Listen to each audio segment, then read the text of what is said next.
용감한 토크쇼 직설 시작합니다. 먼저 주식시장 상황 살펴보겠습니다. 이가람 캐스터가 전해드립니다. 이 시각 시황입니다. 오늘 양지수 하락하며 출발했습니다. 지수부터 살펴보시죠. 어제 코스피 사흘 만에 상승 마감하며 하루 만에 4천선을 회복했죠. 하지만 간밤 오라클 쇼크에 미국 기술주들이 급락하자 하락하고 있는데요. 0.85% 내려가면서 4,022선에서 움직임 보입니다. 하지만 장 초반보다는 하락폭 줄인 모습입니다. 코스닥은 어제 뚜렷한 방향성 없이 순환매가 나타났는데 오늘 0.83% 내려갑니다. 903선에서 움직임 보입니다. 수급 상황 살펴보시죠. 어제 코스피 시장에서는 기관만 홀로 매수 우위를 보였는데요. 현재도 똑같습니다. 기관 200억 원 가까이 순매수하고 있습니다. 외국인은 어제까지 3거래일 매도하고 있는데 오늘도 매도 이어갑니다. 210억 원 팔아내고 있고 개인도 함께 476억 원 순매도하고 있습니다. 코스닥 수급 상황도 살펴보시죠. 코스닥에서는 개인과 기관이 동반 매수 우위 보입니다. 개인은 232억 원, 기관은 110억 원 순매수하고 있고요. 외국인은 255억 원 팔아내고 있습니다. 시가총액 상위 종목들 살펴보시죠. 어제 코스피 상승을 이끈 건 반도체 투톱이었죠. 하지만 간밤에 마이크론 실적이 그래도 호실적을 발표했음에도 불구하고 오라클 쇼크가 지금 좀 삼성전자에 안 좋게 반응하는 것 같습니다. 삼성전자 0.56% 내려갑니다. 10만 7,300원이고요. 하지만 SK하이닉스는 지금 1% 넘게 오르고 있습니다. 55만 7천 원입니다. SK하이닉스 업계 최초로 최신 서버용 D램 모듈이 인텔 데이터 센터 인증을 획득했다는 호재가 나온 영향입니다.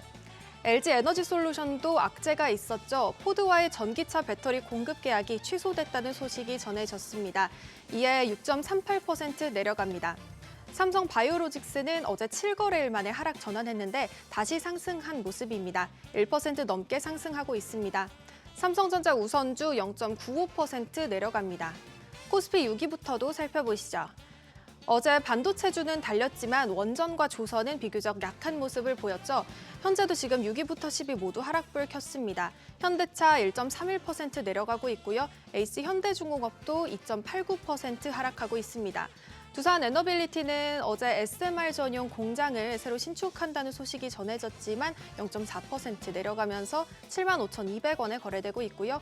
기아도 0.74% 약세, KB금융도 0.8% 내려갑니다. 코스닥 1위부터 5위도 보시죠.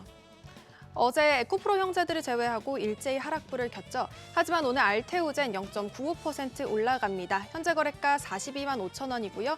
에코프로 형제들은 어제 반등에 성공하긴 했지만 전날에 낙폭을 만회하는 반동폭을 보여주진 못했는데요. 현재는 많이 하락하고 있습니다.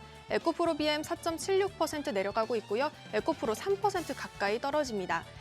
ABL바이오는 4% 넘게 어제 하락했는데 그래도 반등에 성공한 모습입니다. 0.6% 올라가면서 18만 3,200원에 거래됩니다. 레인보우 로보틱스 오늘도 1.34% 약세 보입니다. 코스닥 6위부터도 살펴보시죠. 코스닥 6위부터 10위까지 보면은 코오롱 티슈진을 제외하고 모두 하락하고 있습니다. HLB 0.65% 내려가고 있고요. 리가켄바이오 2% 넘게 약세, 코오롱 티슈진은 0.28% 강세 보입니다. 펩트론 2% 넘게 하락하고 있고요. 삼천당제약도 2.63% 내려갑니다. 특징 종목 살펴보시죠. 정부와 정치권에서 저출산 관련 정책 논의가 재점화되면서 영유아 사업이 정책 수혜 종목으로 꼽히고 있습니다. 정부가 내년 구직급여 상한액을 6년 만에 인상한다는 소식도 호재로 작용하고 있습니다. 시장에서는 출산과 육아 지원 정책이 현금성 지원에 그치지 않고 실제 소비로 연결되는 육아용품 영역까지 확장된 가능성에 주목하고 있는데요. 에르코스는 현재 4거래일 연속 상승세 이어갑니다. 14.78% 오르고 있습니다. 뉴키존도 0.48% 강세 보입니다. 두 번째 특징주로 넘어가 보시죠. 신규 상장 종목들이 오늘 강세 보입니다. 오늘은 개별 모멘텀이 확실한 종목들이 강세인데요. RNA 기반 유전자 치료제 개발업체인 알지노믹스가 코스닥 상장 첫날 공모가 대비 4배 상승을 기록했습니다. 최근 기업 공개 시장에 훈풍이 부는 상황에서 알지노믹스는 일반 청약 때부터 높은 경쟁률을 보였습니다. 현재 300% 상승하면서 9만 원에 거래되고 있고요. 또 어제 코스닥 시장에서 상장한 나라스페이스 테크놀로지도 강세 이어갑니다. 17% 넘게 상승하고 있습니다. 아크릴은 의료 AI 모멘텀까지 가져가면서 11% 넘게 상승하고 있습니다. 외환 시장도 살펴보시죠. 어제 8개월 만에 장중 환율이 1,480원을 넘기도 했죠. 하지만 국민연금이 한국은행과 체결한 외환 스와프 계약을 통해 달러와 원화를 실제 교환했다는 소식이 원화 강세를 촉발했는데요. 외환 당국 개입 경계감에 소폭 하락하며 출발한 모습입니다. 오늘 환율은 1,477원 30전에 출발했습니다. 오전 9시 39분 기준으로는 1,477원 80전에 거래됐습니다. 지수 다시 살펴보겠습니다. 코스피 1.11% 내려갑니다. 4,011선에서 움직임 보이고 있고요. 코스닥은 0.93% 내려갑니다. 902선에서 거래되고 있습니다. 지금까지 시장 상황 전해드렸습니다. 네, 계속해서 시장의 다양한 이슈들을 풀어보는 시장 따라잡기로 이어갑니다. 김태성 IS 본부장 나오셨습니다. 안녕하십니까? 네, 안녕하세요. 장 초반 분위기부터 우리 짚어보죠. 일단 어제 코스피가 장 후반에 상승폭을 확대하면서 꽤 많이 올랐어요. 네. 근데 오늘 사실 이게 오라클 쇼크 때문이라고 봐야 될 것 같은데 네. 일단 장 초반에 다시 또 내주고 있네요. 일단 어제 올랐던 이유는 아마 많은 투자자분들의 투자 심리 자체가 오늘 아침에 이제 우리가 본 마이크론 테크놀로지의 실적은 잘 나올 것이다라고 생각을 해서 반도체주들에 대한 선매수가 들어왔다가 네. 정작 이제 미국 본장에서 또 오라클과 이제 블루 아울이라고 하는 캐피털사의 이슈가 좀 발생이 되다 보니 그에 따른 이제 실망 매물이 3대 지수 모두 하락폭을 좀 키웠지 않습니까? 예. 그러다 보니까 이제 그에 따른 어떻게 보면 차익 경계 물량이 좀 나왔는데 굉장히 빠르게 지금 SK하이닉스 쪽으로 프로그램 매수세가 지금 다시 붙고 있는 그러한 상황이라서 저는 현재의 수급보다는 오늘 오후장의 수급 현황이 가장 중요하지 않겠나 이렇게 좀 말씀드려보도록 하겠습니다. 네, 이 얘기는 오라클 쇼크에 대한 충격은 오전과 오후가 다를 수 있다. 네. 회복을 하고 다시 투심이 올라올 수 있다라는 거를 또 전제로 두고 분석을 해주셨습니다. 좋은 얘기부터 해보죠. 네. 마이크론 실적 얼마나 잘 나온 거죠? 뭐 역대 최대 분기 실적입니다. 그리고 이제 가장 우리가 궁금했던 건 클라우드 메모리 쪽에 대한 영업이익률이었는데 네. 이 영업이익률이 55%가 넘어가더라고요. 그렇다면 여기에 만약 우리나라 삼성전자, SK하이닉스는 원달러 환율까지 수혜를 받는 것을 계산을 했었을 땐 훨씬 더 높은 마진율을 기록할 가능성이 높다고 해석이 될 수 있는 거죠. 그래서 네. 오늘 삼성전자, SK하이닉스가 지금 빠르게 낙폭을 줄이고 있는 상황이라고 좀 보시면 될 것 같고 지금 이렇게 되면 오라클과 코어 위브에서 발생한 어떤 불확실성이 이들에게는 굉장히 기분 나쁜 뉴스일 가능성이 높습니다. 그들과 나를 왜 비교를 해? 이렇게 생각할 수도 있는 거죠. 왜냐 지금 오라클도 그렇고 코어 위브도 그렇고 그렇게까지 본인들이 가지고 있는 자산 자체가 많이 없는 상황에서 지금 매출 구조 어느 곳에서 병목 현상이라도 하나가 발생을 하게 되면 그 회사는 지금 존폐 위기에 빠져 있을 법한 그러한 상황인데 마이크론 테크놀로지 같은 경우에는 전혀 그럴 걱정이 없다라는 겁니다. 특히나 이번 분기의 실적도 이번 분기의 실적이지만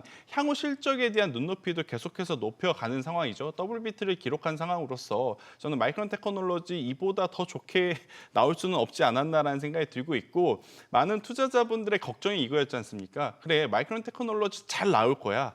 잘 나올 건데 우리가 예상했던 것 그 눈높이보다 잘 나올 거냐 아니면 우리가 예상한 그 수준만 나올 거냐에 대한 걱정이었는데 그 예상한 수준을 넘어서는 숫자를 보였기 때문에 반도체 IT 여전히 고점이니 버블이니 여러 가지 이야기가 나오겠지만 네. 숫자로는 크게 걱정할 필요 없겠다라는 의견 드려보도록 하겠습니다. 예. 자, 그럼 이제 우리가 소위 말해서 AI 거품론에 대한 걱정 한시름 놔도 되냐? 네. 찝찝한 건 이제 오라클 충격이 밤새 있었기 때문에 그쵸. 마이크론 실적만 오로지 아주 기분 좋게 해석을 할 수는 없는 상황이 돼버리긴 했어요. 우리말로 표현해 희석돼 버렸다. 그렇죠. 일단은 저는 방향성에 대한 고민, 타이밍에 대한 고민, 종목에 대한 고민 이 세 개 중에 방향성에 대한 고민은 하지 마셔라. 그러면 이제 우리가 두 가지로 고민을 하면 됩니다. 네. 어떤 종목을 어떤 타이밍에 매수를 할 거냐 이 두 가지만 고민을 하시면 된다. 제가 왜 방향성에 대한 고민을 내려놨냐면 마이크론 테크놀로지가 보여준 실적은 이거는 버블이 아니다라는 것을 말해주고 있다고 저는 보여져요. 그래서 네. 방향성에 대한 고민하실 필요는 없을 것 같고 대신에 이제 하드웨어냐 소프트웨어냐의 싸움. 그러니까 2026년에는 미국 증시 기준으로 봤을 땐 하드웨어보다는 소프트웨어 기업들이 더 좋은 모습을 보일 가능성이 높다고 점치는 투자자들이 굉장히 많아진 상황이라 하드웨어냐 소프트웨어냐의 고민 아니면 하드웨어 안에서 TPU 진영과 GPU가 지금 나눠졌지 않습니까? 네. 그래서 어떤 기업을 투자할 거냐에 대한 고민이 남아있는 상태 그리고 우리나라 증시까지 감안을 해보면 내일 또 BOJ까지 봐야 되다 보니 타이밍에 대한 고민을 또 많이들 하고 계시는 것 같은데 저는 이렇게 저렇게 고민을 하고 싶지가 않다. 혹은 이미 내 포트에는 종목이 담겨져 있는데 이제 와서 고민하면 무슨 소용이냐라고 하시는 분들은 저는 빠르게 전력 인프라를 보시는 게 가장 확률 높은 투자의 전략일 수 있겠다 이렇게 설명을 드리겠습니다. 그 얘기는 삼성전자, 하이닉스 방향성 고민은 할 필요 없을 할 것 필요 같다. 없죠. 네. 지금 이제 12월 말로 가는 연말 말로 가는 타이밍이란 말이에요. 타이밍 아까 말씀하셨으니까. 내년 초 되면 이제 삼성전자 속보치 실적부터 이제 또 쏟아지겠죠. 예, 네. 쏟아지게 되잖아요. 네. 그러니까 타이밍이 이제 고민스러운 거예요. 빠르게 주가 탄력을 보이면 반도체 투톱을 필두로 한 그러면 타이밍이 지금이 맞을 것 같고 뭐 다른 이러저러한 이슈로 기간 조정이 좀 더 길어진다면 뭐 타이밍을 좀 더 여유 있게 봐야 될 것 같고. 네. 일단 주간 단위로 보면 제가 앞서서도 한번 언급드렸던 BOJ 이슈가 내일 있기 때문에 오늘의 장중 변화에 저는 공격적으로 매수를 하시는 것보다는 내일 장 중후반부의 움직임을 보면서 담아가시는 게 일단 1차적으로는 가장 좋다라는 생각을 하고 있고 그리고 2차적으로는 아직 확정된 건 아니지만 연내 코스닥 관련한 어떤 시장 활성화 방안이 지금 발표가 될 가능성이 높아졌지 않습니까? 네. 그렇게 되면 그 전에 저는 매수를 하는 게 지금 좋은 상황임을 감안을 해보면 이번 주 후반부에 1차 다음 주 초 혹은 중에 2차 이렇게 한번 나눠서 사는 것도 나쁘지 않겠다라는 의견 한번 드려보도록 하겠습니다. 네, 자 방향성에 대한 의심은 안 해도 될 것 같다. 타이밍은 일단 내일 일본 중앙은행의 통화정책회의 결과들이 나오게 되니까 그걸 보고 결정을 하고 분할 매수 관점. 네. 이제 여러 가지 의견을 주셨습니다. 산타랠리에 대한 질문을 드리고 싶은 거는 환율이 이제 계속 발목을 잡는 형국이어서 네. 어제도 1,480원 장중에 넘어섰단 말이죠. 네. 외국인도 확실히 매도 쪽으로 더 무게 중심을 두고 있고 말이죠. 그렇죠. 외국인 수급이 확실하게 들어와야 산타랠리를 우리가 얘기할 수 있을 것 같은데 네. 올라도 제한적인 상승이 되지 않을까라는 생각이 들어요. 산타가 오시더라도 선물을 받을 친구들이 몇몇 없을 것 같다라는 생각이 좀 들더라고요. 네. 안 온다기보다는 올 가능성이 높아요. 올 가능성이 높지만 이 선물을 받을 섹터와 기업들이 우리가 생각한 것보다는 제한적일 가능성이 높다고 이렇게 좀 보여집니다. 반도체에서는 미우나 고우나 지금 원달러 환율이 저렇게 오름에도 불구하고 삼성전자, SK하이닉스가 오롯이 지금 수급 매수세가 지금 붙고 있는 상황임은 부정할 수 없는 팩트인 것 같고요. 대신에 반도체 IT 투톱이 이렇게 좋은 모습을 보임에도 불구하고 소부장주들은 계속 소외받고 있는데 오늘도 그 소외감이 이어지고 있다는 것도 팩트임을 감안을 해보면 반도체 IT 내에서는 대형주 두 기업에만 수급 쏠림 현상이 나타날 수 있겠다는 생각이 들고 있고요. 섹터로 보면 일단 산타가 가장 선물을 먼저 준 쪽은 로봇으로 보입니다. 네. 오늘도 지수 대비 어디가 가장 좋으냐라고 하면 로봇 쪽이 지금 시세 연속성이 도드라지게 나타나고 있죠. 특히나 로봇 같은 경우에는 전일 테슬라의 여러 가지 대외 이슈 때문에 주가의 조정이 나왔음에도 불구하고 나홀로 지금 동무대를 즐기고 있는 것을 감안을 하면 연말까지는 이렇게 수급이 쏠린 종목과 섹터 쪽에 집중을 하는 게 더 맞다. 산타가 온다 그래서 지금 올라가지 않았던 종목까지 오르는 것을 기대를 하는 건 다소 욕심일 수 있지 않겠는가 저는 이렇게 설명드리겠습니다. 자, 우리가 전력기기에 대한 분석도 많이 했잖아요. 네. 예를 들어서 빅테크들의 주가가 상승 탄력이 줄어든다고 하더라도 그 전력을 공급하는 전력기기, 전력망, 전력 데이터 이런 쪽은 계속해서 방향이 괜찮을 것이다라는 저희가 분석을 했단 말이에요. 근데 그렇죠. 오라클 쇼크가 터졌잖아요. 그러니까 오라클의 이러한 단일 기업 이슈를 AI 데이터 센터 전반적으로 저는 확대 해석하는 것은 지금 옳지 않다라는 생각이 들어요. 물론 사업을 진행함에 따라서 중간중간에 변수라든지 변동성이 나타날 가능성이 높지만 지금 데이터 센터가 짓기 전에도 이렇게 전력이 필요하고 짓고 있는 중에도 전력이 필요하고 짓고 나서도 데이터 센터 혼자 굴러가는 게 아니지 않습니까? 그리고 전력이 이제 필요함을 감안을 해보면 전력 같은 경우에는 AI 시대의 마지막까지도 가장 큰 수혜를 받아볼 유일한 저는 섹터와 기업들이 아닐까라는 생각이 들고 있고 기하급수적으로 데이터 센터가 늘어나고 있습니다. 이건 비단 미국 내에서만 혹은 중국 내에서만 일어나는 현상들이 아니라 각 나라들이 각자에 맞는 AI 데이터 센터들이 이제는 필요한 상황이라서 전력 인프라가 필요한 나라가 대표적으로 미국과 유럽, 중국만 필요한 것이 아니라 전 세계적으로 필요하다라고 좀 보여집니다. 그러면 여기에 특수 변압기 쪽에서 시장 점유율을 가장 높게 가지고 있는 기업들은 어느 나라에서든 충분히 콜을 받을 가능성이 높다 이렇게 좀 보시면 될 것 같고 지금 테크 기업들이 오라클에 대한 이슈를 저는 잠재워줄 만한 요소가 인도 쪽에 있다 생각을 합니다. 마이크로소프트도 마찬가지고요. 굉장히 많은 하이퍼스케일러 기업들이 인도 시장으로 진출하려고 하고 있죠. 근데 인도가 여러분들도 잘 아시겠지만 잘 사는 곳 혹은 잘 정비되어 있는 곳도 있지만 안 된 곳들이 지금은 더 많은 상황. 그런데 지금 인도로 넘어가려고 하는 것은 두 가지를 노리는 거거든요. 첫 번째, 인도에는 IT 관련한 우수한 인재들이 많다라는 것. 두 번째로는 중국을 제외한 혹은 그 외의 나라를 제외해서 조금은 저렴한 곳의 데이터 센터를 효율적으로 짓기 위해서 이제 그쪽으로 진출하려는 것인데 이쪽에 인프라 투자가 진행이 된다면 저는 자연스럽게 지금 미국으로의 투자, 유럽으로의 투자가 인도라든지 중동 쪽으로 이어질 가능성이 굉장히 높은 상황이라 이 부분은 아직은 우리가 걱정할 단계는 아니다라는 의견을 한번 드려보도록 하겠습니다. 네. 오라클의 투자 축소, 데이터 센터 축소에 관한 이슈를 전반으로 다 확대 해석할 필요는 없겠다. 네. 일단 근데 충격이 있는 건 분명히 맞죠. 비슷한 결로 2차 전지 질문을 드리면 네. LG에너지 솔루션이 포드와 계약 취소가 됐습니다. 네. 이것도 지금 2차 전지 잘 나갔는데 요즘에 네. 반등의 콧노래를 불렀다가 지금 갑자기 또 찬물을 끼얹은 형국이 됐단 말이죠. 네. 일단 사실 이건 예견된 좀 일이었었습니다. 왜 그랬냐면 포드가 이 전기차용 트럭에 대한 투자를 수조 원을 해놓고서는 그거를 축소한다고 밝힌 게 지난주였습니다. 네. 그러다 보면 자연스럽게 여기에 밸류체인으로 엮여 있었던 낙수 효과를 좀 기대했었던 종목분들은 계약이 불발되거나 아니면 계약 규모가 축소될 가능성이 높다는 것은 우리가 이미 인지를 하고 있었던 상황인데 지수가 안 좋은데 여기에 또 악재까지 나오다 보니 오늘 조정의 폭이 조금은 더 깊어지는 것이 아닌가라는 생각이 저의 첫 번째 생각이고 두 번째로는 유럽이 지금 전기차에 어떻게 보면 중심지였단 말이에요. 지난 4, 5년 전에 처음에 이제 전기차라고 하는 시장이 개화가 될 가능성이 높다라고 이야기를 했을 때 그들은 2035년이 되면 유럽 내에서는 내연기관차가 없어지고 친환경차가 이제 줄을 이룰 가능성이 높다라고 했었던 곳인데 그쪽에서 그동안에 내연기관에 강화했었던 규제를 풀어줬단 말이에요.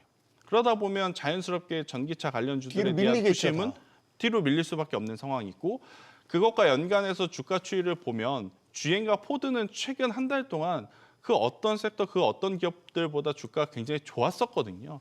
그러한 상황이라서 오늘의 약간의 실망감은 어쩔 수 없이 나오는 그러한 좀 실망감이라고 좀 보여지고 있고 대신에 투심이 굉장히 빠르게 위축이 될 수밖에 없죠.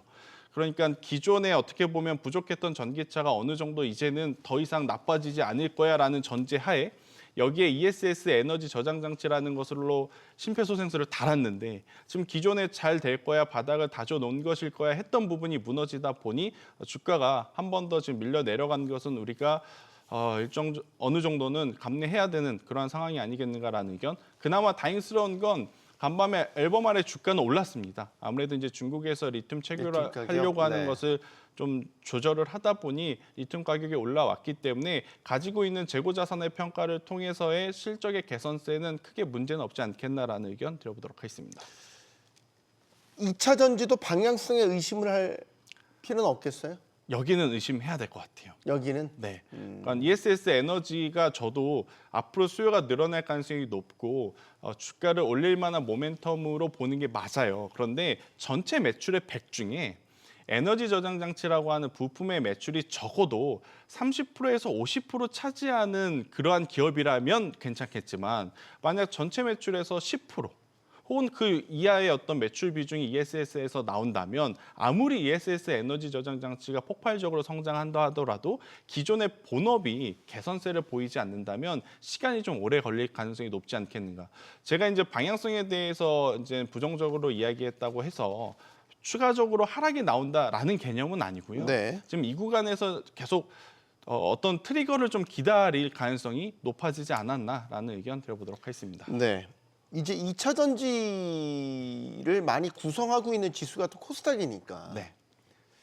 코스닥도 요즘에 상승 탄력이 괜찮았는데 2차 전지가 이렇게 일시적 충격을 받으면서 또 같이 또 힘들어지지 않을까 이 걱정도 하게 되네요. 그나마 다행스러운 건 로봇과 제약바이오주가 버티고 조금은 2차 전지의 공백을 잘 버텨주고 있다, 메꿔주고 있다 이렇게 좀 보시는 게 맞을 것 같고 실제 제약바이오도 이제는 예전처럼 꿈을 먹고 가는 기업만 올라가는 것이 아니라 이제는 글로벌 빅파마와의 연결고리, 라이센스 아웃을 통해서 기술력이라든지 우리가 마일스톤을 통해서 얼만큼 벌 수 있어요, 받을 수 있어요를 보면서 가고 있는 상황이라 네. 저는 크게 걱정할 필요는 없는데 한 가지 약간의 저 개인적인 좀 고민은 뭐냐면 로봇주가 아직은 그들이 현재 우리에게 보여주는 시가총액 대비해서의 성적표는 그렇게까지 만족스럽지는 못하다라는 거라서 이 부분의 변동성은 좀 고려하셔야 된다는 의견 드리겠습니다. 네.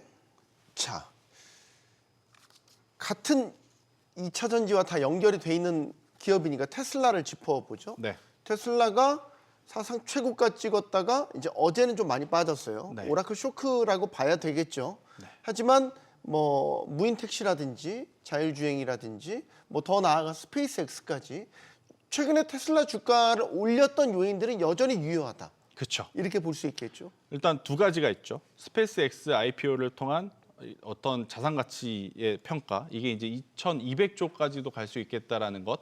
근데 이게 단순히 우주 산업이라고 하는 게 미래의 기술력이라고 생각을 했었는데 발사 횟수를 보면 이제 미래의 기술력이 아니라 현재의 기술이고 이걸 통해서 상업화에 굉장히 속도를 내고 있다는 것을 우리가 테슬라, 일론 머스크를 통해서 보고 있는 상황이라 저는 우주항공 스페이스X가 가장 중요한 포인트였다고 보여지고 있고요. 일단 여기에 로보택시, 완전 자율주행 관련한 이슈들이 네. 버무려지면서 굉장히 좋은 모습을 나타냈다가 어제 같은 경우에는 어떤 이슈였냐면 과장 광고한 거 아니냐, 과대 광고한 거 아니냐. 너희들이 지금 하는 게 예를 들어서 완전 자율주행은 아닌데 완전 자율주행인 것처럼 홍보하고 있는 거 아니냐. 이런 좀 이야기가 있었어요. 그런데 테슬라는 앞으로 비슷한 결의 이슈들이 엄청나게 저는 많이 나올 가능성이 높다 생각을 해서 저런 뉴스 때문에 테슬라의 주가가 변동성을 보인다면 그때는 역설적으로 한번 투자의 포인트를 잡아보는 것도 괜찮지 않겠는가. 결국 구글의 웨이모냐 테슬라의 FSD냐 말도 많고 지금 여러 가지 비교 분석들이 나오고 있지만 지금 당장엔 구글의 웨이모가 시장 점유율이 훨씬 높아 보여요. 하지만 내년 이맘때쯤 되면 테슬라의 가장 큰 강점은 뭐냐? 지금 보유하고 있는 차량의 솔루션만 업데이트를 하게 되면 모두 자율주행이 가능하다라는 것이기 때문에 네. 테슬라에 대한 성장성은 조금 더 긍정적으로 볼 수 있겠다는 의견 드리겠습니다. 최근에 그 미국에서 고용도 나왔고 소비 지표도 나왔는데 전반적으로 좀 둔화하는 흐름도 보이기도 했었고 네.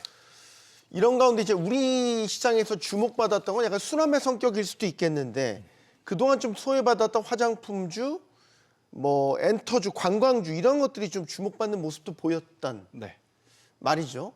이게 단순한 순환매 차원인 건지 아니면 이게 지금 주목을 받을 타이밍이 다시 된 건지 예를 들어서 한한령 해제라든지 네. 아니면 관광 같은 이슈도 중일 간의 갈등이 한국에 오히려 반사수혜를 주었다 이런 분석도 나오고 있어서 여기에 대한 관심은 어떻게 보세요? 그러니까 상대적으로 테크주가 쉬어가면서 움직이는 순환매에 우리가 이유를 가져다 붙이는 것밖에 아직은 안 되지 않나 싶습니다. 왜냐하면 네. 화장품주들이 지난 3분기에 보여줬던 실적은 참 실망스러울 수밖에 없었거든요. 그래서 약간의 피난처를 이쪽으로 좀 찾아본 것이 아닌가. 미국도 마찬가지입니다. 테크주들이 쉬어가니까 그동안에 움직이지 않았던 소비재주들의 순환매가 굉장히 빨랐거든요. 근데 그들과의 차이점은 뭐냐면 그들은 그동안에 정말 실적이 안 나왔던 기업들이 단순히 순환매 때문에 올라간 것이 아니라 순환매가 나온다 하더라도 실적의 개선세가 되는 종목군들 위주로 올라왔는데 우리나라 증시는 실적에 대한 개선세보다는 일단 그동안에 많이 쉬어간 섹터부터 좀 찾았던 것 같아요. 그래서 네. 화장품주들이 상대적으로 강한 모습을 보였는데 마이크론 테크놀로지 실적을 본 바 저는 여전히 우리나라 쪽에서는 반도체 쪽에 대한 관심도가 높아질수록 이쪽에 대한 흐름은 굉장히 짧게 끝날 가능성이 높지 않겠는가라는 의견 드리겠습니다. 알겠습니다. 자, 시장 따라잡기 여기서 마무리하겠습니다. IS의 김태성 본부장과 함께했습니다. 고맙습니다.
이재명 대통령이 탈모 치료약의 건강보험 적용을 검토해야 한다고 밝히면서 뜨거운 관심을 받고 있습니다.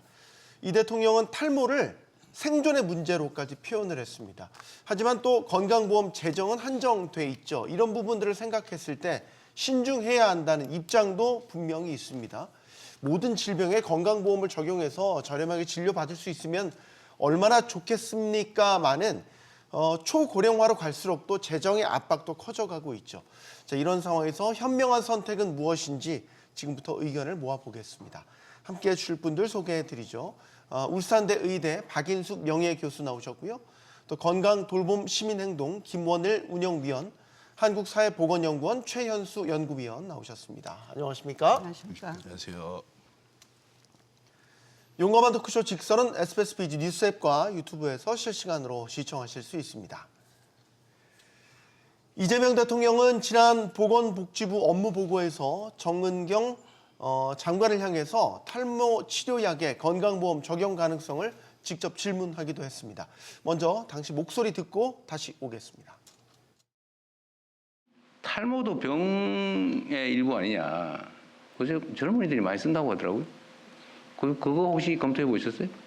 지금 이제 아마 의학적 이유로 생기는 탈모는 의료보험, 건강보험에서 원형 탈모 같은 건 치료를 지원을 하고 있는데요. 이제 약간 유전적인 요인으로 생기는 그런 탈모의 경우에는 이제 의학적인 치료하고는 연관성이 떨어지기 때문에 건보급여는 하고 있지는 않은데. 국내 탈모인이 1,000만 명에 달하는 것으로 추정될 정도로 이제 탈모라는 질병 아마 겪고 계시는 분들도 꽤 있으실 것 같고 고민하시는 분들도 많을 것 같습니다. 자, 이런 가운데 탈모 이 약에 대해서 건강보험 적용을 하자라는 이제 의견이 나오게 된 겁니다. 이게 또 굉장히 뜨거운 감자가 됐어요. 일단 결론적으로 필요하다고 보십니까? 탈모에 대해서 건강보험 적용하는 거. 해주면 좋겠지만 우선순위에서 한참 저는 아래라고 생각을 합니다. 아직까지 그렇게 그럼요. 보세요? 왜냐하면 우리나라 돈이 한없이 있는 게 아니잖아요. 네. 그러니까 저 이 이슈를 생각하면서 정의란 무엇인가 그 책이 생각이 났어요. 그러니까는 탈모 1,000만 명이라는 이 사람들을 도와줄 것인가 아니면은 희귀난치, 유전병, 이제 유전하게 발달하면서 치료법이 개발이 됐거든요. 너무너무 비싸요. 수십억이에요. 그렇지만 몇백 명 안 되거든요. 그런 사람을 도와주시는가 선택의 문제거든요. 생존의 문제가 아니에요. 탈모 굉장히 괴로운 문제지만 이게 생존의 문제는 아닌데 정말 이쪽에서 수백 명은 생존의 생명을 걱정해야 하다는 그런 분들이 보험 적용을 못 받고 또 받으려고 지금 굉장히 노력하고 있는 그런 질병도 많거든요. 전 그렇기 때문에 아직은 탈모를 건보해서 줘야 된다는 것에서 저는 생각이 반대입니다. 정리를 해보면 예를 들어서 한정된 재원 하에서 건강보험 적용을 해주자면 탈모는 아직까지는 후순위에 있는 것 같다라는 의견이신 거고 네, 더 급한 게 많고요. 급한 게 예를 들면 희귀질환 치료에 그리고 대한 항암제도 얼마 전에 안 됐는데 이제 계속 환자들이 막 항의를 하니까 이제 하나하나 보험에서 주거든요. 그런 게 계속 많이 있어요. 지금도 그게 해결된 게 아니고 앞으로도 계속 해결되기가 어려울 겁니다. 그리고 그런 약값은 계속 비쌀 거예요. 왜냐하면 개발하는데 많이 들고 그런데 거기에는 환자들의 생존과 목숨이 걸려 있는 거거든요. 그래서 그런 게 저는 우선이지 탈모가 생존의 문제까지는 아직은 아니라고 생각을 합니다. 이재명 대통령은 또 탈모를 생존의 문제로까지 표현을 하긴 했습니다. 위원님 어떻게 보십니까? 저도 뭐 기본적인 방향은 박인숙 교수님하고 입장 괴를 같이 하는데요. 네. 지금 제가 예전에 여기 나왔을 때 한번 그 간병 문제를 갖고 나왔었어요. 예, 맞아요. 지금 입원 환자, 급성 입원 환자에 대한 간호간병 통합 서비스도 35% 정도 수준밖에 안 돼요. 그러니까 그리고 지금 간병살인, 간병 파탄 이런 문제들이 이제 언급이 되면서 이제 그 건강보험 급여 지금 이미 당연히 의료기관에서 이루어지는 입원 서비스는 지금 새로 뭐 진입해서 질병을 탈모를 질병 코드로 만들어서 건강보험 급여하는 것과 별도로 지금 되어야 되는 것도 있는데 그런 것들이 지금 방치된 상태에서 그리고 지금 올해가 또 초고령 사회에 진입했던 해 아닙니까? 네. 이제 이런 문제를 봤을 때 그 저는 이 간병 문제가 훨씬 더 중요한 우선순위다라는 뭐 굳이 우선순위 말씀을 하셔서 네. 그렇게 판단하고 있습니다. 그러니까 이유는 좀 다르게 보시지만 어쨌든 우선순위는 아닌 것 같다. 탈모에 대한 건강보험 적용이. 최영권 의원께도 의견 듣겠습니다. 뭐 저도 전반적인 방향성에 대해서는 좀 비슷할 수 있는데요. 일단 뭐 우선순위라든지 아니면 재정의 영향 뭐 이런 것들을 고려하면 네. 좀 신중하게 검토를 해야 되는데 대통령께서 말씀하신 건 아마 그 이제 다수의 그 국민들이 그 부분에 대해서 좀 뭐 괴로움을 겪고 있는 부분들 또 문제라고 생각되는 부분들 또 그렇지만 그 치료라든지 이런 것들을 뭐 하지 않을 수 없는 상황에 있는 분들 그런 이제 의료와 관련된 여러 가지 서비스를 이용하는 분들의 입장에서 그런 검토에 대한 부분을 이야기하신 것 같고요. 이제 보통 그 미용 차원이냐 아니면 질병 차원이냐 이 경계선에 대한 이야기가 항상 이쪽 분야에서는 많이 네. 되는 내용인데 그 부분 관련해서는 한번 그 탈모 때문에 고통을 겪는 분들의 숫자도 많아지고 또 원인도 좀 다양해지고 이제 그런 것들이 있기 때문에 한번 검토를 해볼 필요는 있지 않을까라는 생각이 듭니다. 왜냐하면 네. 이제 건강보험이 어쨌든 그 보험자 어쨌든 그 보험료를 내고 있고 또 그 보험료와 관련해서 그 의료 이용에 부담이 되는 어떤 비용을 줄여주는 부분과 관련해서는 충분히 그 굉장히 많은 규모가 겪고 있는 그런 비용 부담의 문제를 어떻게 접근할지에 대해서는 한번 검토가 필요하지 않을까라는 생각은 해봅니다. 제가 박 교수님께 질문 드리고 싶은 게 그거예요. 사실 저희 겨울철에 가장 흔하게 걸리는 질병이 감기잖아요. 감기 기본적으로 건보 적용이 되지 않습니까? 근데 지금 탈모인들도 1,000만 명에 달할 정도로 이제 많이 늘어났다면 우리 국민의 5명 중 1명이 겪는 이 질병이라면 건강보험 네. 혜택을 받는 게 어떻게 보면 당연하다 생각도 네. 들어요. 저도 그 며칠 전에 대통령 업무 보고를 꼼꼼히 봤거든요. 네. 근데 그 중에 굉장히 저희가 이제 마음에 드는 부분이 많이 있었거든요. 물론 문제도 있지만 그 중에 하나가 대통령 스스로 경증 질환에 대한 보장은 줄이고 중증 질환으로 가야 되지 않냐 이런 코멘트가 잠깐 있었거든요. 네, 맞아요. 너무 좋아가지고 그러면 이게 안 맞잖아요. 이게 탈모는 굉장히 정서적으로 힘든 조건 그러니까 상황이지만 네. 이거는 중증은 아니잖아요. 그래서 지금 말이 난 김에 아까 말씀을 길어져서 안 드렸는데 제가 의사로서 이 두 가지 병에 대해서 굉장히 지금 관심을 가지고 제가 국회의원일 때도 민원을 많이 받아서 왜냐하면은 척수성 근 위축증이라고 SMA라고 많이 알려져 있어요. 이 부모님들이 굉장히 모든 국회의원들한테 손으로 손편지로 수백 통을 보내가지고 다 버리는데 보좌관들이 다 버렸더라고요. 그래서 제가 꺼내보고 너무 눈물을 흘릴 정도로 이 네. 부모들이 굉장히 지금 힘든데 그렇게 이제 항의를 해서 지금 보험이 돼요. 근데 이 가격이 얼마냐면 20억이에요.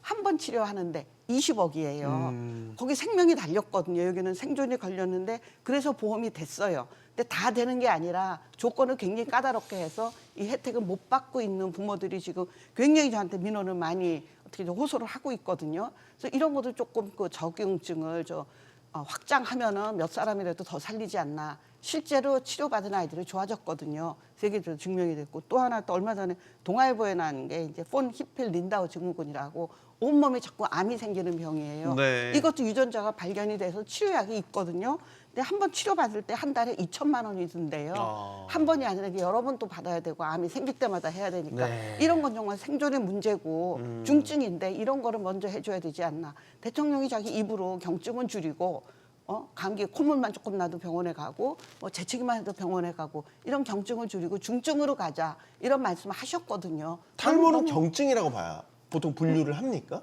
뭐 탈모에도 굉장히 여러 종류가 있죠. 탈모에 정말. 대해서 정도에 네. 따라서 중증이 될 수도 있고. 중증은 보험이 주죠 지금. 네. 근데 일반 탈모 치료에 대해서만 뭐 원형 적용이 안 탈모라든가 유전 이런 거는 이제 어차피 안 되는데 정말 지금 병으로 생기는 탈모는 줘요. 왜냐면 원형 그건- 지금 화면에 나오네요. 네. 적용 그건 대상이죠. 중증이죠. 그거는 네. 그 대통령 말이 앞뒤가 조금 안 맞아요. 근데 저는 이제 계속 질문 드리고 싶은 건 상당히 많은 분들이 탈모에 대해서 이제 겪고 있고 중증이든 경증이든 질환으로서 이거를 이제 받아들이고 있다면 이건 건강보험 혜택을 적용하는 게 맞지 않나라는 질문을 다시 한번 드리겠습니다. 그 건강보험 급여화 얘기잖아요. 근데 조금 간과하고 있는 게 하나 있습니다. 뭘 건강보험 급여화는 그 어떤 걸 내포하고 있냐면 의사 독점과 의료기관에서만 행해진다라는 문제가 있어요. 그러니까 예, 그렇죠. 네. 그렇게 그 질병 코드로도 제가 예전에 한번 그 박근혜 정부 때 담배값 인상하지 않았습니까? 네. 그 의사분들이 뭐를 하려고 했냐면 흡연을 질병 코드로 넣으려고 했어요. 흡연을 질병 코드로 넣으면 이제 어떤 일이 벌어지냐? 보건소에서는 간호사분들이 그 금연 사업을 할 수 있습니다. 네. 근데 의료기관에서는 못 해요. 왜냐하면 의료기관으로 가는 순간 모두 다 의사 독점이 되거든요. 네. 의료법상 그다음에 건강보험 급여화는 이제 그런 문제였어요. 아까 그 측면만 지금 자꾸 보는데 우리가 이렇게 되면 많은 사람들이 혜택을 볼 것이다. 근데 만약에 건강보험 급여화가 돼서 이게 의사와 의료기관 독점으로만 이루어진다라면 네. 그건 또 비용 증가도 초래할 수도 있는 문제입니다. 그러니까 탈모 문제를 이걸 완전히 질병으로 간주한다라는 것도 논쟁의 거리가 상당히 있는 거고 그렇다면 이게 다른 방식으로 그러니까 모두 다 이걸 의료의 문제로 볼 거냐? 예전에는 동성애 문제도 질병으로 봤어요. 근데 지금 아니거든요. 이제 그건 하나의 성적 취향으로 이제 바뀐 것처럼 이 모든 문제를 질병 코드로 하고 그렇게 되면 이게 모두 다 의료가 아니면 해결을 못하는 문제가 되는 네. 거죠. 이렇게 접근하는 건 좀 문제가 좀 있다라는 생각을 합니다. 그런 측면도 있군요.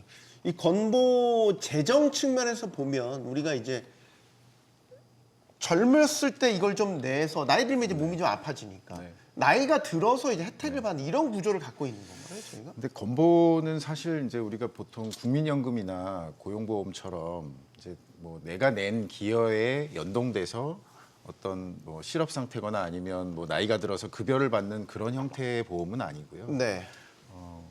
사실 이제 그 대통령께서도 뭐 청년층 같은 경우에는 경제 활동을 주로 하는 세대니까 이제 보험료를 주로 내는 세대임에도 불구하고 이제 의료 이용 자체는 좀 훨씬 적기 때문에 이제 그런 부분에서 좀 그 청년층이 필요로 하는 뭐 꼭 청년층만의 문제라고 볼 수는 없겠지만 어쨌든 그런 혜택을 좀 받을 수 있게 하자라는 차원에서 말씀하신 것 같은데요. 건보는 실질적으로는 개인 단위라고 보기에는 어려운 보험이기 때문에 네. 예를 들면 그 보험료를 열심히 내고 본인은 병원에 가지 않고 있지만 그 피부양자로 들어가 있는 본인의 그 부모님이나 이런 분들은 또 건보 혜택을 동시에 받고 있는 거고요. 그래서 보험료랑 내가 받는 의료 서비스를 직접적으로 연결할 수 있는 구조는 아니라고 보는 게 맞습니다. 근데 이제 다만 그 보통 그 건보 재정이라든지 건강보험 제도 운영 관련해서 이제 보험료를 내는 부분하고 조금 연결시켜서 내가 이제 서비스를 받는 비용 부담을 좀 줄일 수 있는 부분들을 좀 이렇게 그 개인이 혜택 받는 것들을 좀 이렇게 개인 단위로 관리하는 뭐 그런 방식에 대해서도 많이 논의가 되고 있는데 어쨌든 현재는 그런 방식은 아니기 때문에 네. 실제로 이게 꼭 내가 낸 보험료와 혜택이 연계된다 또는 내가 젊을 때 내고 나이가 들어서 어차피 의료 이용을 많이 할 거니까 그때 뭐 혜택을 많이 받는다 이제 이런 구조는 아니라고 말씀드릴 수 있습니다. 그러면 예, 교수님. 탈모에 대해서 한 말씀만 네. 드리면 제가 그 대통령도 정치인이잖아요. 정말 순수한 정치인 네. 출신이잖아요. 그 저도 정치에 잠깐 몸담았던 사람으로서 이 점도 간과를 할 수가 없는 게 지금 탈모 인구가 1,000만 명이 넘는데 그 가족이나 배우자까지 생각하면 2배, 3배거든요. 네. 다 청년, 중장년이라 다 투표가 있는 사람들이에요. 네. 이게 또 대선 공약이었거든요. 그러니까 예. 이제 지켜야죠. 그거를 간과할 수가 없고 그 반면에 제가 얘기한 SMA라든가 이 희귀난치 유전 질환은 표가 몇 개가 안 돼요. 수백 명뿐이 안 돼요. 가족끼리 해도 몇백 명이 안 되고 또 이분들은 어린 나이고 표가 별로 없거든요. 그러니까는 표 측면에서 보면은 이거는 게임이 안 돼요. 탈모하고 그런 생각도 좀 국민이 아셔야 될 것 같아서 말씀드립니다. 그건 이제 박인숙 교수님 의견 견해라는 점을 다시 말씀을 드립니다. 근데 그 급여화하는 문제는 이제 아까 말씀하신 것처럼 비용을 증가시킬 수 있는 부분도 있는데 일단 지금 건보 적용되는 범위가 명확하게 돼 있잖아요. 네. 그러니까 이거를 한번 조금 검토를 해볼 필요가 있다는 게 범위를 이제 좀 넓힐 수 있는 부분들 이제 이런 걸 생각해 볼 수 있고 또 급여화되면 뭐 우리가 이제 도수치료 최근에 이야기된 것처럼 급여화가 되면서 본인 부담률은 꽤 높은 형태로 지금 얘기가 좀 나오잖아요. 네. 그런데 어쨌든 급여화가 된다는 거는 그 이용 가격에 대한 관리가 들어가는 거기 때문에 그 부분에서는 뭐 탈모 관련된 치료제라든지 여러 가지 것들의 비용을 좀 낮출 수 있는 부분도 있다라는 예를 들어 점에서 비급여 치료가 네. 막 기하급수적으로 가격이 올라가는 거를 좀 제어할 수 있는 효과가. 네, 뭐 그런 의미에서는 본인 부담률을 그래도 일정 정도 뭐 좀 높게 잡는다면 지금보다는 비용 부담을 약간은 줄이면서 혜택을 받으면서도 또 그 전체적인 비용을 통제하면서 가격을 좀 낮출 수 있는 효과도 있기 때문에 좀 두루두루 좀 살펴볼 필요가 있지 않을까라는 생각도 듭니다. 탈모 이야기는 비만은 어때요? 비만약도 요즘에 예를 들어서 위고비라든지 마운자로도 나왔고 위고비는 적용 안 됩니다. 아니요, 마누라는 또 검토하는- 적응증에 따라서 되기도 하고 안 되기도 하죠. 되게 그거는 특이한 케이스 아니에요? 특이한 케이스로 네, 안 질병이 되잖아요. 있으면은 그렇죠. 질병이 있고 비만이 심하면은 그건 되는 거죠. 근데 질병이 없이 그냥 순수 비만이면 안 되는데 탈모하고 비슷한 얘기거든요. 근데 똑같이 마찬가지로 이 남용이 지금 많잖아요. 네. 그것도 알아야 되고 혹시 이게 되면은 탈모나 비만이나 만약 보험이 된다면 더 많이 써서 지금 예측보다 더 많은 그 지출이 나갈 것도 좀 생각을 해야 됩니다. 네. 근데 좀 의견을 드리면 저 박인숙 교수님 의견에 반박하는 건 전혀 아니고요. 저는 우리나라 이 건강보험을 이름을 바꿔야 된다고 생각해요. 현재 보면 이게 치료보험이지 이게 무슨 건강보험이 아니거든요. 그러니까 치료에 한정돼서만 지원을 하는 거고 네. 그러다 보니까 지금 뭐 박인숙 교수님은 이제 이 희귀난치성 얘기를 했지만 지금 그 만성 질환으로 인한 진료비가 90조에 이르고 있어요. 네. 근데 우리나라가 얼마나 의료 접근 방식이 하수냐면 우리나라는 예방이 없습니다. 그냥 치료하는데 그러니까 치료는 가장 제가 볼 때 하수예요. 그러니까 다 걸리고 난 다음에 하는 방식. 그건 이제 의사의 접근 방식인 거죠. 그런데 예방을 하고 관리를 하는 방식이 안 되면 제가 볼 때 지금 건강보험 재정이 문제가 아닙니다. 장기 요양 돌봄 재정은 앞으로 감당을 못해요. 그러니까 네. 그 시스템으로 저는 건강보험이 그 예방과 관리에 대한 영역을 어떻게 풀어날 것이냐. 근데 아까 말씀드렸던 대로 이게 의료기관과 의사 독점 방식으로 돼 있는 건강보험 시스템화에서는 이게 불가능한 거예요. 그래서 이제 아까 뭐 그런 측면도 분명히 있지만 우려되는 측면이 되게 많은 거죠. 그 독점하는 이런 독점적 영역들은 반드시 비용의 증가라든가 부작용을 초래한다는 거죠. 그래서 저는 이 건강보험의 이 명칭에 걸맞게 네. 예방과 관리, 그다음에 지금 질병 구조가 만성질환이 대다수인 패턴으로 가는 거죠. 그래서 만성질환을 어떻게 건강보험 체계에서 관리하고 할 것인가 이런 급여 구조를 가져야 된다라는 좀 말씀을 드리고 싶어요. 그러니까 오히려 그런 게 중심이 돼야 되는데 좀 탈모는 그 부분에서는 약간 아까 말씀드렸던 대로 우선순위가 있진 않지 않을까. 물론 안 중요하다는 거 절대 아닙니다. 네. 그리고 말씀하신 대로 중요하게 질병적으로 고려해야 되는 문제는 좀 판단을 해야죠. 그걸 검토하지 말자는 게 아니라 네. 이제 그거 말고도 상당히 많은 문제들이 있다. 그리고 비만 문제도 저는 이제 만성질환 차원에서 접근을 해야 된다. 그러니까 이거를 뭐 치료해야 된다는 개념보다 어떻게 예방하고 관리할 것인가의 문제로 건강보험 급여 체계가 움직여야 돼요. 그런 방식으로 좀 접근하는 게 맞다라고 봅니다. 네. 지금 또 나왔던 얘기 중에 이제 연명 의료를 중단하면 건강보험료 감면과 같은 인센티브도 주는 것을 검토해보자 이런 이야기도 나왔어요. 사실 그 요즘에 이제 고령층의 상당수가 연명 치료 원치 않는다라고 하는데 실제 연명 치료를 안 하는 경우는 또 훨씬 더 현저히 낮다고 하고요. 이런 인센티브가 만약에 주어진다면 바뀔까요? 저는 뭐 사실 연명의료에 대한 부분을 경제적 관점으로 이렇게 인센티브란 용어를 써서 접근하는 거는 조금 정서적으로 신중할 필요가 거부감이 있다. 든다는 그런데요. 말씀이시죠. 그러니까 보통 우리가 인센티브라는 용어는 뭐 예를 들면 우리가 뭐 지역 경제 활성화를 위해서 그 소비에 대한 인센티브를 준다거나 뭐 근로위협 고취를 위해서 뭐 제도적으로 인센티브를 준다거나 뭐 이제 이럴 때 많이 쓰는 표현인데 네.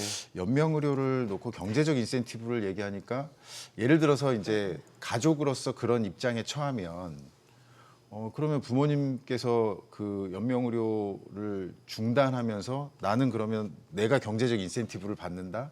조금 이상한 네. 구조예요. 근데 정서적으로 네. 그러니까 인센티브라는 표현 때문에 좀 그렇게 들릴 수 있는데 예를 들면 활성화시키기 위해서 뭐 예를 들면 그 치료를 받으시는 당사자 또는 이제 연명의료를 결정할 수 있는 단계에서 그런 것들을 좀 적극적으로 활성화할 수 있도록 하는 뭐 대책, 지원 또는 가족 입장에서 그런 것들을 굉장히 결정이 어려울 거잖아요. 네, 그럼요. 결정이 어려운 부분에 대해서 이제 어떻게 그 지원할 건지 또 이제 실제 의료 현장에서 그러면 그런 의사 결정을 하는 부분에 대해서 또 어떤 구조를 가지고 지원을 할 건지 이제 이런 것들을 좀 포괄적으로 검토하는 게 필요하다. 그러니까 이거를 이제 단순하게 경제적 인센티브라는 표현을 쓰시다 보니까 조금 네. 이제 부정적으로 보일 수는 있는데 연명의료라는 부분에 대해서 좀 이제 좀 종합적으로 그 동안에는 이제 이거를 좀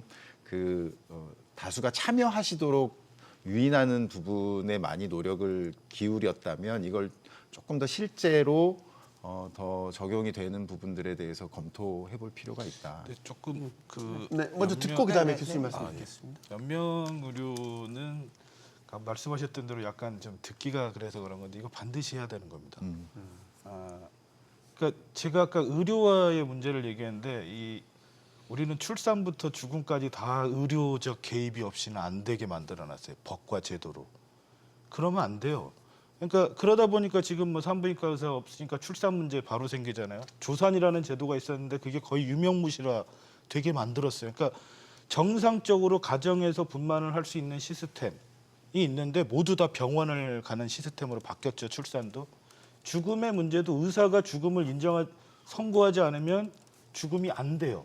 그러다 보니까 우리가 장례 문화도 전부 다 의료기관 중심으로 이루어지는 거고 그렇다면 지금 웰다잉 문제가 많이 나오듯이 이 문제는 그러니까 우리 사회가 너무나 의료화돼 있는 문제이기 때문에 이 문제를 해결하고 문화를 바꾸는 문제로 그러니까 이걸 단순하게 의료의 문제다라가 아니라 이 사회 전반의 문제로서 바꿔나가야 돼요. 건보 재정 문제도 심각하지만 이런 방식으로 접근하면 안 되고 아까 얘기했었던 우리 사회의 전반적인 문화 개선 방식으로 좀 접근하는 게 연명 치료에서 매우 중요하고 이 문제 해결 못하면 사실 이것도 굉장히 큰 문제입니다. 이거는 뭐 탈모하고 비견될 수 없을 만큼 네. 중요한 문제입니다. 그러니까 병원 현장에서도 무의미한 연명 치료는 그럼요. 중단하고 줄이는 게 맞다라는 네. 의견들이 다 공통돼. 저도 의사들도 굉장히 안타깝게 생각을 해요. 예. 정말 회복이 불가능한 게 너무나 명백한데 가족들이 우긴다던가 뭐 법적으로 지금 가장 문제가 의사들이 전에도 그런 사연이 많아요. 이제 그만하려고 하는데 가족들이 와서 그만하자 그러는데 나중에 또 어떤 가족이 나타나서 난리를 치면은 또 고소도 하고 그러면은 의사들이 고발당하는 거 이런 거를 보면은 다른 의사들이 이걸 안 따라요. 끝까지 하거든요. 그래서 제가 연명치료 대통령이 말씀한 거에 대해서 제가 이제 말씀을 이제 5가지를 드리고 싶은데요. 첫째, 5가지요? 아니, 아주 짧게요. 저는 대통령 입에서 연명치료를 중단하면은 인센티브를 준다. 그 단어를 듣는 순간 솔직히 경악했어요. 네. 그렇게 이런 단어를 쓰면 안 돼요. 네. 이거를 정말 사람을 돈으로 너 빨리 가면은 가족이 뭐 돈을 더 받는다 뭐 이런 느낌이 들잖아요. 이거는 네. 정말 경악해서 조금 말실수를 하신 것 같다는 생각이 들고요. 저는 이미 했거든요. 하면서 지금 300만 명뿐이 안 했거든요. 이거를 좀 더 홍보를 해야 되는데 자식이 부모님한테 가서 이거 하세요 그럴 수 없잖아요. 네. 그러니까는 이게 전반적으로 홍보나 이제 많은 이제 광고를 해서 스스로 나이 드신 분들이 정신이 말짱할 때 가서 이거를 해라. 그 방법은 아주 쉽게 돼 있거든요. 그러니까는 자식들한테 이렇게 불편한 감정을 주지 않고 나이 드신 분들이 스스로 가서 좀 많이 해야 된다고 홍보를 강화해야 된다. 그다음에 또 하나는 이제 의사들의 사법 리스크는 말씀을 드렸는데 이게 실제 사인을 해도 제가 갑자기 뭐 혼수 상태로 어디로 가서 누워 있는데 이 카드 하나 있다고 주민등록증에 뜨면 나오면은 뜬대요. 제 주민등록증을 치면 아니 이 사람이 사인을 했구나 나오는데 그거 하나만 믿고 의사가 그냥 끊을 수가 없어요. 네. 인공호흡기를 다 안 달 수도 없고 예. 가족들에게 퍼미션을 받아야 되는데 이게 굉장히 조건이 까다로워요. 이 사인을 다 해도 실제로 현장에서 이거를 중단하려면은 법적으로 굉장히 까다로운 게 많기 때문에 그 제도를 편하게 해줘서 그 나중에 딴소리가 나오지 않게 그리고 좀 더 이게 적용이 많이 될 수 있게. 그래서 지금 이거를 사인을 했는데도 불구하고 연명치료 중단을 안 한 케이스가 얼마나 되느냐 아직은 잘 모르거든요. 네. 왜냐하면 사인하고 다 안 돌아가셨으니까.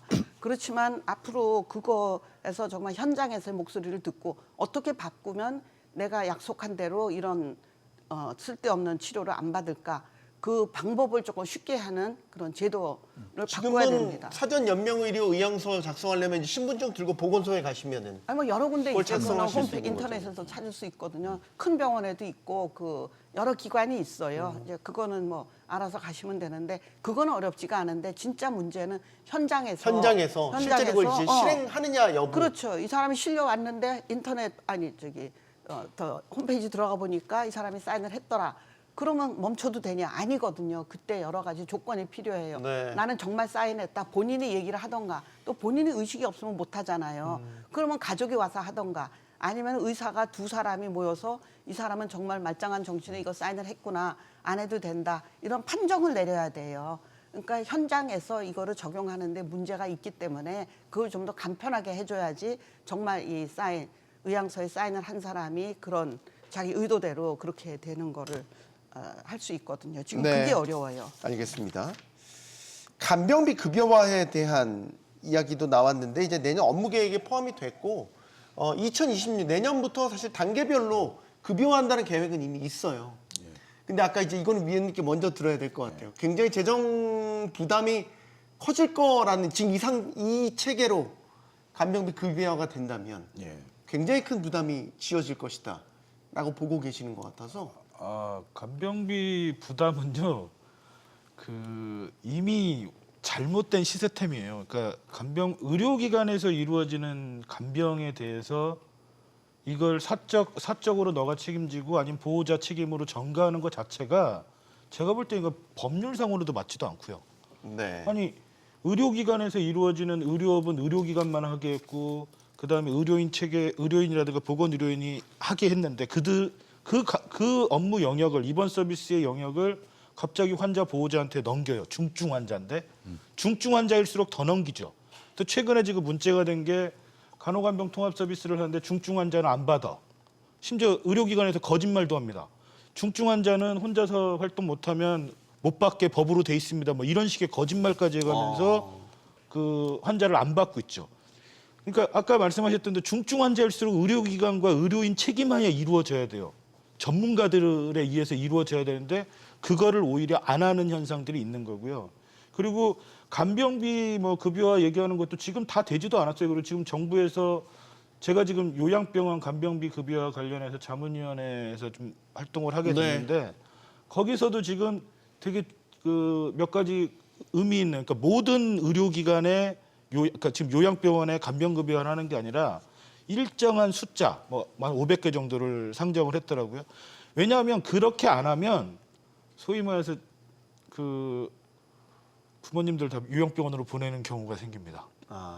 급여가 되니까 간병비도 집에서 할 때는 간병비를 본인 부담해야 되는데 가니까 그걸 안 해. 그러니까 이런 판단들을 사실 의사나 의료기관들이 지금 책임 있게 해야 돼. 윤리의식을 가지고서 어떤 분들이 의료기관에서 간병 서비스를 우선적으로 받아야 되는지 이런 것들이 있어야 돼요. 근데 지금 의료기관과 의사, 심지어 간호사들까지 전부 다 이게 수익의 수단이 돼버린 거예요. 그러니까 간병의 문제를. 그래서 저는 이 간병의 문제는 재정이 많이 든다 안 된다의 문제가 아니라 반드시 해야 되는 겁니다. 그러니까 이번 서비스를 그 책임을 환자 보호자와 사적 간병인에게 전기한다는 것 자체가 어불성설일 뿐만 아니라 이거 아주 후진국적인 발상이다라고 생각을 하기 때문에 이거는 적극적으로 좀 얘기하세요. 지금까지 그 얘기를 주로 하고 삽니다. 네. 그리고 제가 사실 이재명 정부에 상당히 기대를 많이 했었어요. 특히 기본사회가 있고 근데 안타까운 게 이제 아직까지는 뭐 좀 아직 기대는 하고 있습니다만 아직까지는 좀 미흡합니다. 특히 보건복지 분야, 돌봄 분야 이쪽에서는 좀 네. 많이 정책적인 것들이 더 나와야 되지 않을까. 그러니까 원래 대통령께서 갖고 계셨던 기본사회라는 그 어떤 철학적 가치에서는 아까 제가 말씀드렸던 모든 문제가 다 우선적으로 논의돼야 될 문제거든요. 네. 그러니까 간병의 문제는 선택의 문제가 아니고요. 안 해주면 생명과 직접적인 관련이 있는 문제입니다.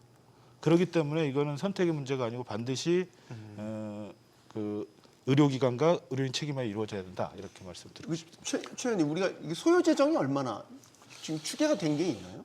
만약에 단계별로 급여화해서 뭐 지금 이제 뭐 그 2030년 뭐 이번 정부 내에 뭐 그 급여화하는 부분에서 이제 아까 자막에 잠깐 나왔는데요.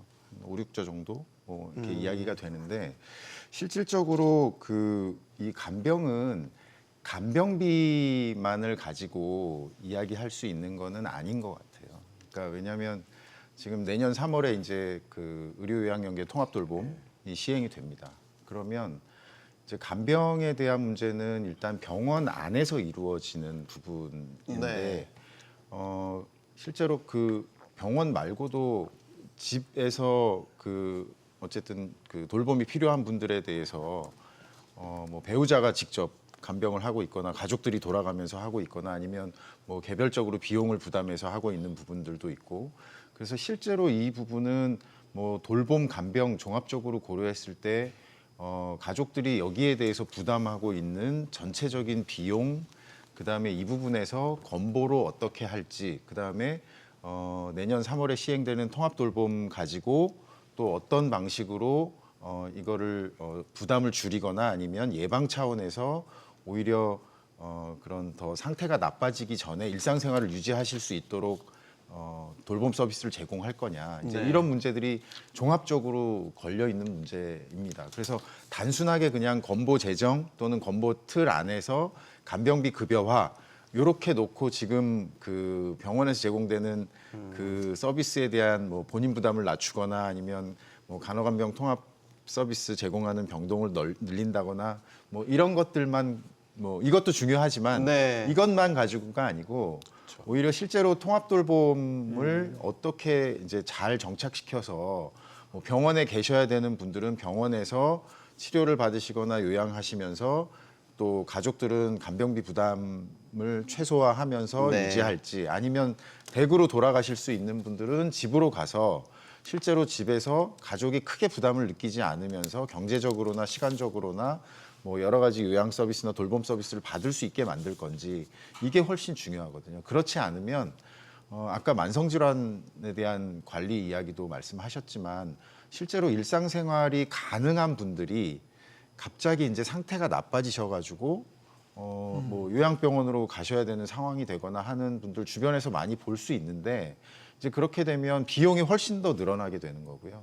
사후적으로 여기에 접근하게 되면 지금 현재 나와 있는 뭐 간병비 급여와 일정 부분 하면서 들어가는 재정보다 실제로 건보 재정뿐만 아니라 일반 국민들이 부담해야 되는 그 비용은 정말 어마어마하게 커질 수 있다라는 차원에서 좀 정부에서 보건복지 분야에서 지금 그 지난 새 정부 출범하고 나서 6개월 동안 이렇게 뚜렷할 만한 뭐 정책 이슈들이 잘 보이지 않는데 네. 이 통합돌봄이라든지 요 그 간병비 관련된 이슈는 사실 전 국민의 문제이기 때문에 이 부분에 대해서는 조금 더 적극적으로 재정 지원이나 또는 뭐 지역 사회에서 이런 것들이 잘 실행될 수 있도록 좀 정책적으로 더 많은 관심을 가지고 많이 이야기를 해주셨으면 좋겠습니다. 어느덧 시행 시기가 꽤 3월이니까 내년 3개월 앞으로 다가왔는데 이게 이제 병원 의료계도 이게 준비가 돼야 되잖아요.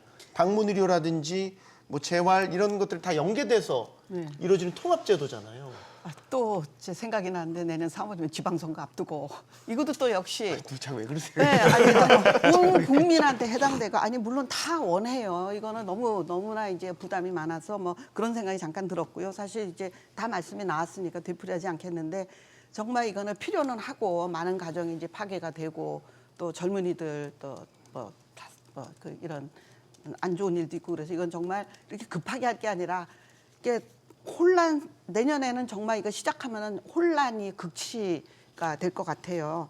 왜냐하면 병원들도 준비가 안 돼 있고 또 뭐 500개만 한다고 그러면은 거기도 다 몰리면은 다른 병원은 어떻게 하고 또 그 병원은 또 시설을 바꿔야 된대요. 방을 이제 6명, 8명 들어가지 않는 게 방도 바꿔야 되고 그런데 준비가 돼야 되기 때문에 신중하고 정교하게 계획을 잘 해서 잘하면 좋겠다 하는 생각이 들고요. 네. 이것도 역시 예산에서 우선순위에서 이제 또 생각을 해봐야 되고 나중에 또 이제 통합 돌봄 얘기도 나왔지만 그거 같이 연계돼서 다 여기를 쏠리지 않게 예, 그거를 잘 밸런스를 맞추면서 잘 해야 되는 정책이라고 생각을 합니다. 한 말씀만 네. 더 드릴 수 짧게만. 있을까요? 네.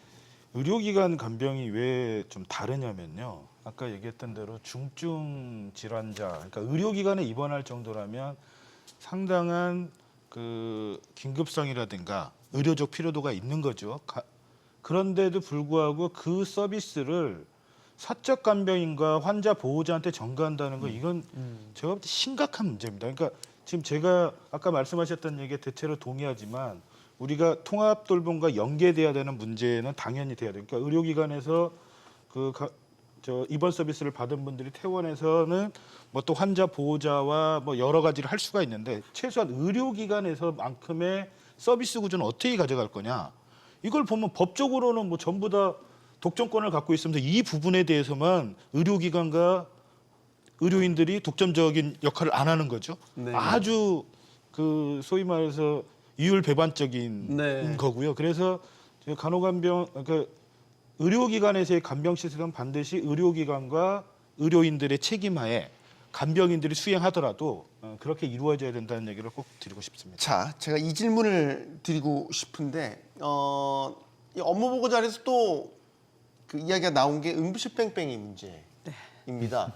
지금 별도로 대책 마련을 해서 보고하라라는 대통령의 지시도 나왔어요. 지금 현실 응급실 뺑뺑이와 관련된 최근에 사건 사고들이 좀 있었습니다.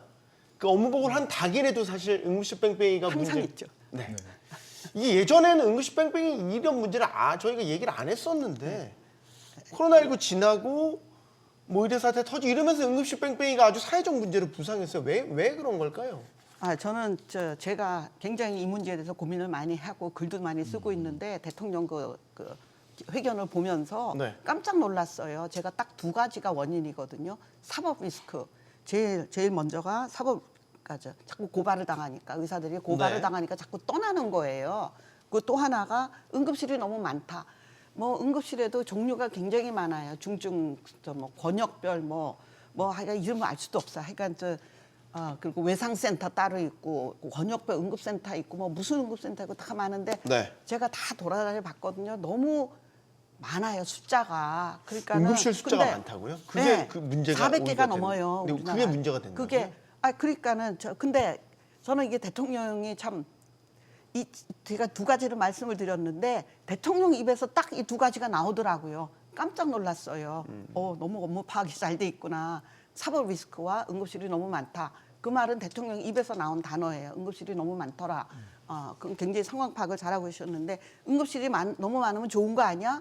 그렇게 생각할 수 있는 게 아니라 의사들은 전문가, 특히 세부 전문가, 심장외과라든가 뇌신경외과 의사라든가 제한된 그 자원이잖아요. 응급실이 많으면 다 흩어져 있잖아요. 응급의학과 의사들도 몇백 명 안 되거든요. 네. 다 쪼개져 있으면은 생각해 보세요. 가까운데 응급실이 한 개가 있어서 모든 이 전문가들이 모여 있으면은 가서 안 받을 이유가 없거든요. 소아외과 의사가 어떻게 400개 병 응급실에 다 있어요. 그러니까 다 분산돼 있는 거예요. 그러니까 여기 가면 신경외과 없고 저기 가면 산부인과 없고 여기 가면 흉부외과 없고 그러니까 뺑뺑이 도는 거예요. 그 의사들도 하도 고발을 당하니까 이제 어지간하면 안 받는데 가장 중요한 최근에 일어난 사건이 아기가 장중첩증으로 갔는데 상태가 너무 나쁘니까 딴 데 못 보내고 거기서 받아서 소아외과가 수술해야 되는데 소아외과 당연히 없죠. 그러니까 일반 외과 의사 선생님이 수술을 하다가 얘가 결과가 안 좋았어요. 그래가지고 16억인지 뭐 엄청나게 그 벌금을 받았거든요. 그 배상. 네. 그러면은 안 하죠. 그 환자 오면은 다음에 그런 아이 오면은 안 받죠. 우리 의사 없어, 소아외과 없어, 우리 흉부외과 없어, 딴 데로 보내. 그게 응급실 뺑뺑인 거거든요. 근데 예전에는 무조건 받게 돼 있었잖아요. 근데 정경 장관 설명을 들어보면 응급실에 이제 일부 응급실에 과밀되는 현상을 완화하기 위해서 전원을 시킬 수 있는 제도를 도입했는데 이게 응급실 뺑뺑이 나쁜 쪽으로 작용을 했다. 그러니까 뭐를 만들어도 자꾸 이 시장의 논리를 극복을 못해요. 할수록 점점 더 복잡해지고 저도 사실 이해를 못해요. 어떤 경우에 뭐 119가 옛날에는 그냥 다 병원을 돌아서 우리가 의사들이 전화를 했거든요. 이제는 응급 구조사들이 또 알아서 가는데 그분들이 사실 어떻게 판단을 해요? 애가 뭐 교통사고로 어디를 다쳤는데 뇌를 다쳤는지 배를 다쳤는지 어떻게 알아요? 그러니까는 전화를 돌리고 이런 것도 굉장히 비과학적이고 저는 그게 총체적으로 좀 단순화돼야 되고 너무 그분들한테 이 책임을 돌리는 것도 같고 일단 응급실 숫자가 너무 많기 때문에 이게 선택과 집중이 필요해요. 그래야지 의사들도 다 한 군데로 모이고 제대로 그래서 또 하나 대통령님께서 좋은 말씀이 나온 게 헬리콥터 닥터 헬기 이 얘기를 했고 그 예산도 확보했다고 정인근 장관이 그러더라고요. 네. 그러니까 제가 얘기하는 게 응급실의 해결은 사법 리스크 줄여주는 거고 응급실을 선택과 집중을 해서 응급실 수를 줄이되 규모를 크게 해야 돼요. 규모의 경제를 가야 되고 또 하나 뭐였지? 네, 일단 근데 또 하나 더 여쭤보고 싶은 게 필수 의료와 관련된 예를 들어서 응급의학과라든지 필수 의료와 관련된 의사들이 많이 배출될 수 있도록 강제 배정을 해야 되는 문제는 어떻게 보세요? 의사들 수는 많아요. 지금 예를 들면 한 스타디에 의하면은 흉부외과 의사들의 80몇 %가 흉부외과가 아닌 걸 하고 있어요. 왜 그렇게 가 있냐? 수가와 사법 리스크 때문에 그래요. 자기가 배운 거를 못 써먹어요. 그리고 갈 데가 없는 거예요.